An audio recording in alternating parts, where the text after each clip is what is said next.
So, with the whole Luka Doncic situation, there's been a lot of weird things that have come out. And one thing that is absolutely embarrassing on both Nico Harrison's part and on the Dallas Mavericks part is the legitimate smear campaign we are seeing about Luka Doncic.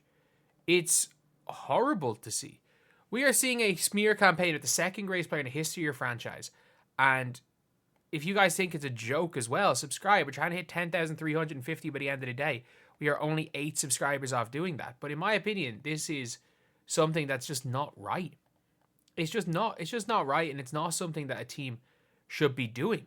And like Nico Harrison, like, man, I get it why people are out there like making sure that, well, are protesting you. Like, why does this get released, by the way? Why does this get released? The Mavs gave Luka an 11-day excused absence in late November to shed weight after he ballooned into high 260s. By the way, 11 days to shed, you can go for 11 days shed weight. How much weight are you going to lose in 11 days? I'm sorry, as an elite athlete, you are not going to lose weight in 11 days. The only way you can actually lose weight is in 11 days if you literally stop eating.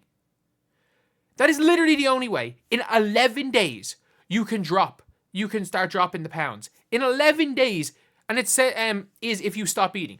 This season, he missed 27 games, including the past 6 weeks since his straining his left calf for the 4th time in 3 years. How many games has Luka Doncic missed? Like, he played 70 last year, which is, again, and he played every playoff game. He played 70 last year, and by the way, he missed like the last couple of the year. So he played 70.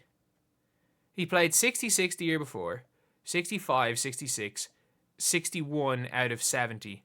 Or is that 61 out of 70? 61 out of something. Sorry, this is 66 out of 70 games. And then 72 out of 82.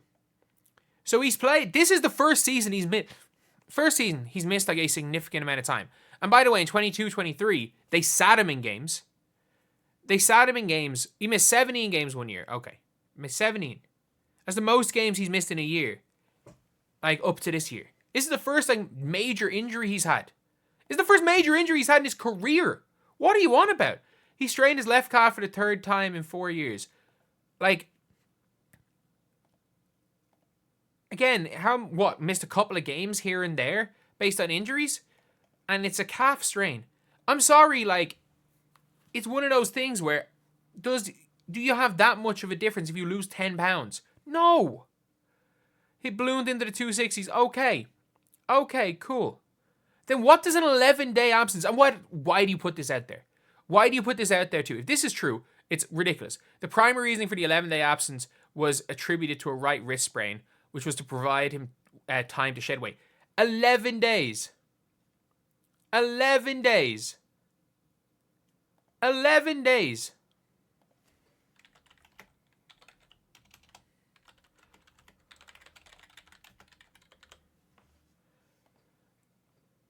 Like, they give him 11 days. Like, no one can shed weight in 11 days. That's not possible. That's just an excuse. That's literally just an excuse. He gained weight while he was out, which frustrated team officials. The primary reason for 11-day absence, he gained weight while he's out. He doesn't look heavier than this. He looks the same. I'm sorry, he looks the exact same. You can tell in his face because Luka Doncic puts weight on his face first. This just looks like Luka Doncic. This is the Luka Doncic that has been there for the last couple of years. This is the same Luka Doncic that's made multiple All-NBA first teams in a row. Why are the Mavs so determined to ruin Luka's reputation? Yeah. They're going out there, we think he's going to be the next Joel Embiid. The same Joel Embiid who has missed more games than he's played in his career. Literally. Joel Embiid, for his career, has missed more games than he's played. And people are out here saying, Luka Doncic, we're scared of him being the next Joel Embiid. Why? Because he picks up one injury? Because his knees were shot from carrying you guys in the regular season last year? Playing nearly 40 minutes and averaging 34, 9, and 10? He carried you guys last year. For the whole season and carried you in the playoffs on one knee offensively. He literally had one knee on offense. And for all the people being like, we got cooked on defense, they could have sat him. If the Dallas Mavericks deemed Luka to be a negative player because of the fact that he had one knee, they could have sat him. And no, they played him. And you know what happened? They made the freaking finals. They made the finals with this guy. He hit a game winner in the conference finals. If anything, like, I get it, he struggles sometimes against Alexander, struggles sometimes against Lou Dort. The team still were doing it. The team still cooked because of the gravity of Luka Doncic. And like the Clippers, they just beat the Clippers. Luka was terrible in that Clipper series. Let's be real. Ironically, defensively, his numbers looked great in the Clipper series. He was shocking in that series. Because you judge Luka by his offense. Let's be real, we judge Luka by what he does in the offensive end. And Luka played on one knee in the playoffs. He gave everything. He gave everything he could. He risked not being 100% healthy to get his country to the Olympics to play for the Dallas Mavericks. He gave his body for the Mavs. He wanted to play his whole career in Dallas. He was about to spend $15 million on a house. He never wanted to leave. Loyalty never fades away. Luka came up with Dirk as a rookie. His Dirk send-off was a 2-hour-long one. And I can guarantee you the Dallas Mavericks probably don't go and... Well, if Nico Harrison wanted it, Dallas Mavericks would not have a like thank you video for him. They'd do it for Maxi Kleber. They'd do it for Kleber instead. A bit like with the Minnesota Timberwolves. Was the Timberwolves did it for like Mike Miller instead of Kevin Love or something? Am I right with that? But yeah, they probably will do that. Heck, Nico Harrison, when he was like talking about the players, he gave his flowers to Maxi Kleber. He just said, "We'd like to thank Luka for being a big part of how we got to of where the team is today." And that was all he said. He said more positive things about Maxi Kleber. And then, like again, that video has such a different meaning when it turns out that even last season, while Luka Doncic was putting up 73 points, averaging 34, 9, and 10, the Dallas Mavericks were still pissed at him. They were still pissed at him while having one of the greatest regular seasons of all time. One of the greatest regular seasons of all time and carrying the team in the playoffs on one knee. And they were still pissed. He got the team to the final. He's having a can of beer after the game with his dad. Like a small can, 330 mils. Just, you know what, celebrate. He's got 3 or 4 days off. Celebrate with that. And Nico Harrison comes up and angrily grabs the beer out of his hands. After he'd won conference finals MVP. Like, there are certain times with all sports people. Like, one 330 milliliter bottle of beer is not going to do anything. And you then get rid of them. And to justify your own decision, you are trying to make sure everyone in the media knows that, you know, we've had problems with Luka for years. We've had problem with Lucas for years.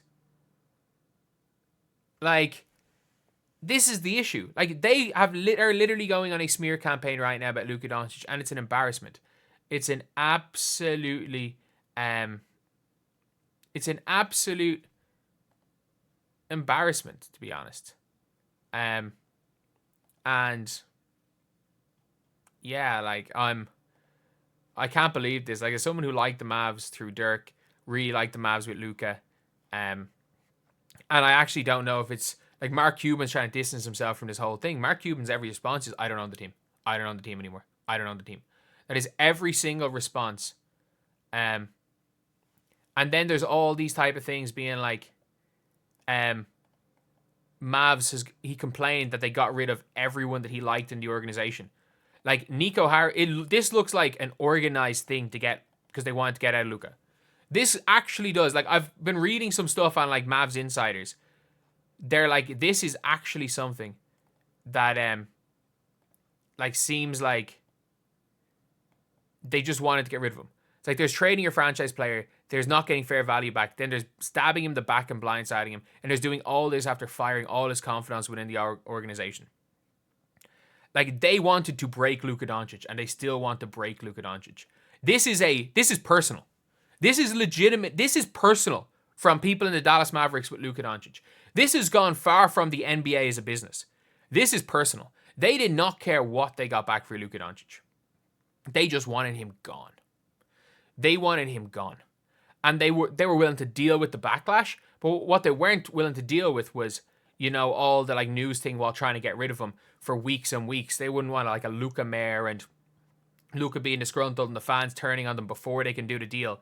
And by the way, what they didn't want was the fans turning on them being forced to not do the deal. They did this in secret, took less than they wanted for Luka because they just wanted him gone. They wanted him gone. Not as a player, they wanted him gone. I'd say they would have. I'd say the Lakers could have probably taken Anthony Davis out of the deal and got Luka Doncic. I'm not joking. Because as soon as there was any risk of this getting out there, I'd say if the Lakers could have probably, if the salaries matched, could have probably given some sort of deal around like Austin Reeves, Dalton Connect, and found some way to get Luka like that. I wouldn't be that surprised if they freaking did that. The more this seems like a personal thing that Nico Harrison just wanted Luka gone. And again, I could be wrong with this. This is just judging by the information that is out there. It looks like this is personal. It does.